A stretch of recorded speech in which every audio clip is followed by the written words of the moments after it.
Assalamualaikum warahmatullahi wabarakatuh. Alhamdulillahirabbil alamin wassalatu wassalamu ala asrofil anbiya'i wal mursalin wa ashabi ajmain amma ba'du. Kami dari kelompok 8 ingin mempresentasikan hasil diskusi kami yang bertemakan super critical fluid chromatografi yang beranggotakan saya sendiri Febriani, kemudian ada Agus Winarsi dan Reza Kadafi. Nah, next. Baiklah, outline dari presentasi ini yaitu yang pertama itu ada pendahuluan, kedua contoh kasus, yang ketiga metodologi kerja, yang keempat hasil, dan yang kelima kesimpulan. Next. Pendahuluan. Definisi SFC merupakan teknik kromatografi yang dihasilkan dari pengembangan teknik kromatografi kolom, di mana dalam kerjanya menggunakan fasa gerak fluida superkritis. Nah, fluida superkritis ini yaitu suatu zat yang memiliki sifat pertengahan antara cair dan gas.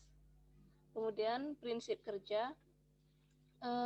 Perbedaan distribusi komponen-komponen di antara dua fasa dengan menggunakan fluida superkritis sebagai fasa geraknya.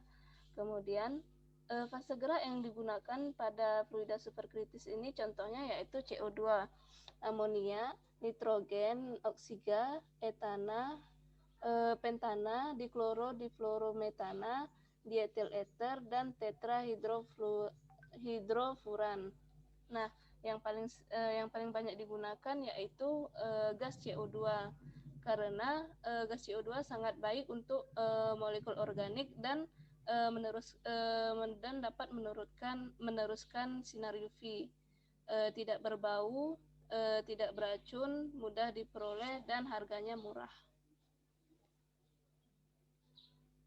Kemudian fase diam yang digunakan dalam fluida superkritis ini yaitu contohnya BeH, BeH2EP, CSH, fluorovenil, dan HSS C18SB.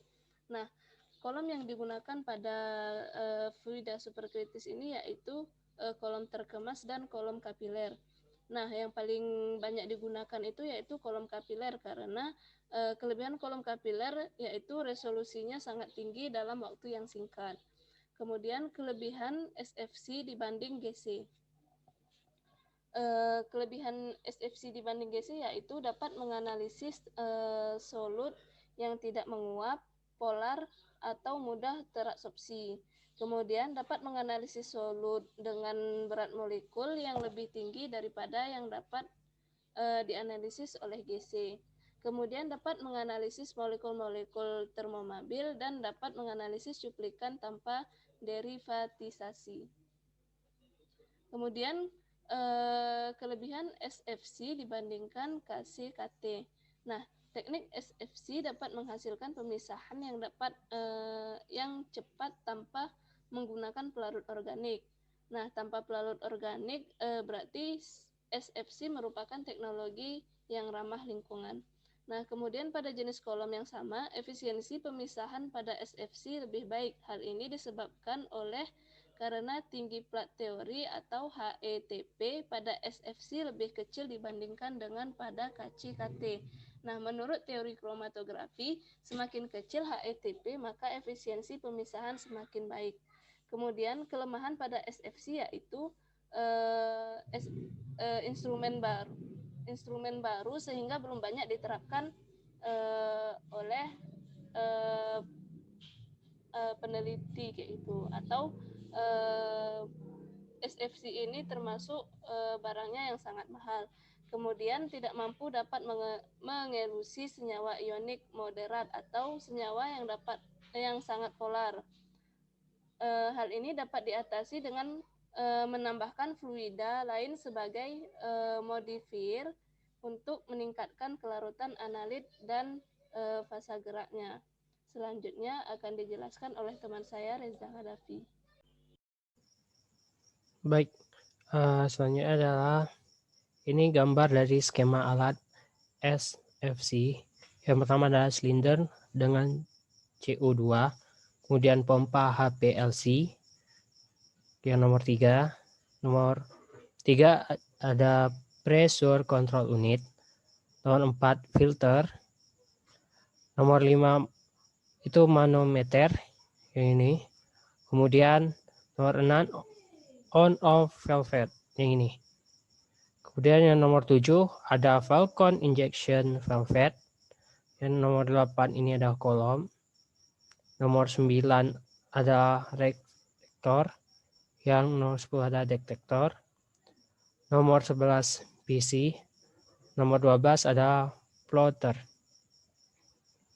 Baik, saya akan menjelaskan tentang contoh kasus. Contoh kasus yang kami ambil itu adalah dari Journal of Pharmacy and Biomedical Analysis yang berjudul Rapid Analysis of 9 lignans in sandrasemenesis by supercritical fluid chromatography using diode array and mass spectrometric detection. Latar belakangnya, buah berwarna merah terang dengan bentuk ginjal dengan nama latin Scresandra sinensis Stroke merupakan bahan pengobatan yang terkenal di Cina dengan nama Wu Weizi. Buah ini sejak dulu digunakan oleh masyarakat Asia untuk mengobati beberapa penyakit seperti diare dan diabetes. Uji farmakologi menunjukkan bahwa buah ini memiliki aktivitas biologi seperti antiinflamasi dan anti kanker. Aktivitas ini muncul akibat adanya kandungan lignan dalam buah tersebut. Pemisahan lignan sudah banyak dilakukan saat ini dengan menggunakan berbagai metode analisis. Teknik SFC atau teknik SCF diharapkan dapat melakukan pemisahan secara elegan dalam satu kali pemisahan. Hal ini menjadi motivasi untuk mengetahui apakah bisa memisahkan 9 lignan utama pada ekstrak metanol dengan cara tepat, cepat, dan direproduksi. Saya akan menjelaskan metodologi kerja. Pertama-tama kita harus tahu alat dan bahan yang digunakan. Nah, alat yang digunakan yaitu instrumen SFC dari Waters, Milford, MA, USA. Terdiri dari manajer konvergensi, oven kolom, manajer sampel, manajer pelarut biner, dan detektor. Bahan yang digunakan adalah sampel buah S. chinensis. Urutan standar itu ada Scrisandrin C, Scrisandrin B, PDA, Scrisandhenol, Scrisandrol B, Scrisandterin B, Scrisandrol A, Scrisandterin partikel 1,8 m dari water dilindungi oleh pelindung filter. Kemudian ada gomisin G, etanol, acetonitril, dietilamina, asam asetat, amunisium asetat, dan asam fosfat. Selanjutnya, prosedur kerja. Yang pertama itu ada persiapan sampel.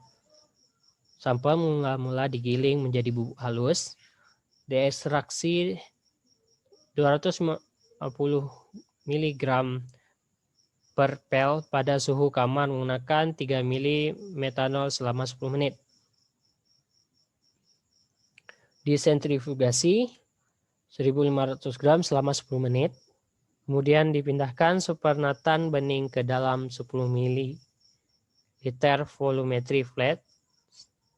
Kemudian disimpan selama 1 minggu pada suhu 4 derajat sebelum dianalisa dengan SFC. Terlebih dahulu disaring menggunakan membran 0,45 selulosa asetat membran dan diperoleh hasil. Kemudian ada metode analisis, itu instrumen dimasukkan cairan selubung 0,1 asam asetat dalam metanol dengan pompa terpisah dengan laju alir 0,4 ml per menit. Kemudian direkam data MS pada spektrometer massa CFU TQD dari perairan.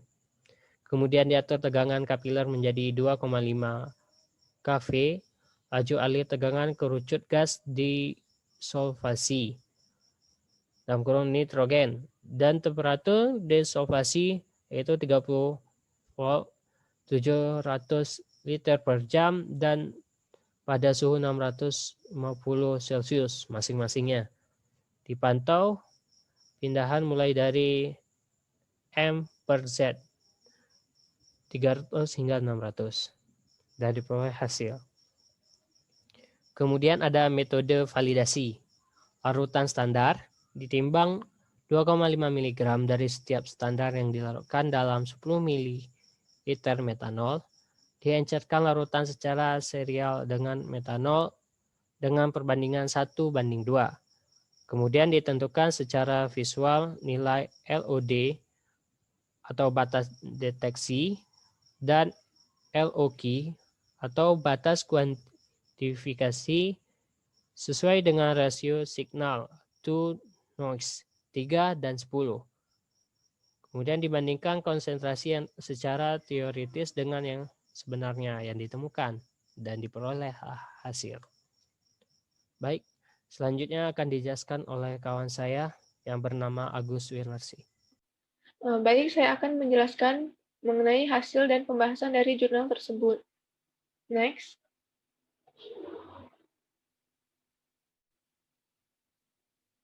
Ini adalah hasil dari metode analisis.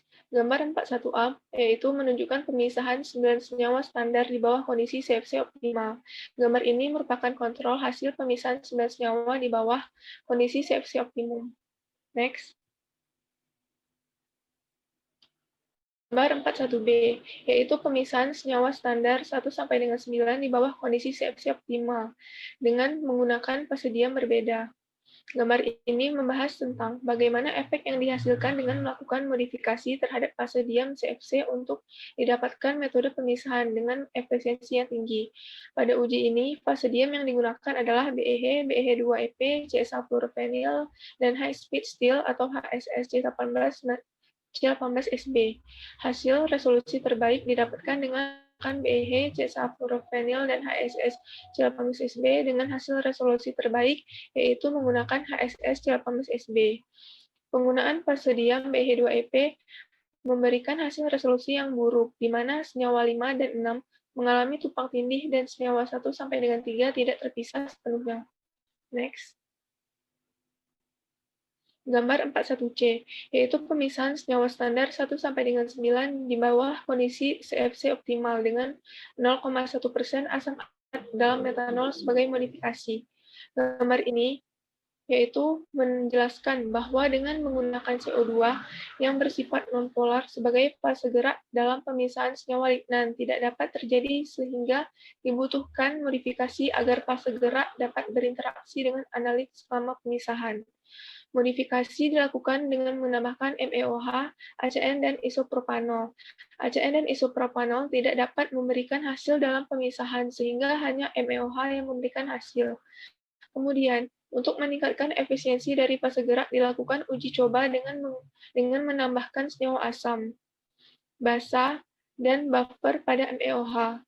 Penambahan ini memberikan hasil yang sangat buruk, karena dengan penambahan 0,1% asam asetat dalam MeOH dapat menurunkan resolusi dan bentuk puncak pada kromatogram. Next. Gambar 41D, yaitu pemisahan senyawa standar 1-9 di bawah kondisi CFC optimal dengan temperatur 60 derajat Celcius sebagai suhu pemisahan. Gambar ini menjelaskan bahwa suhu merupakan parameter yang penting dalam CFC, karena densitas fluida superkritis akan mengalami penurunan pada suhu yang tinggi, sehingga mengakibatkan retensi lebih cepat terjadi.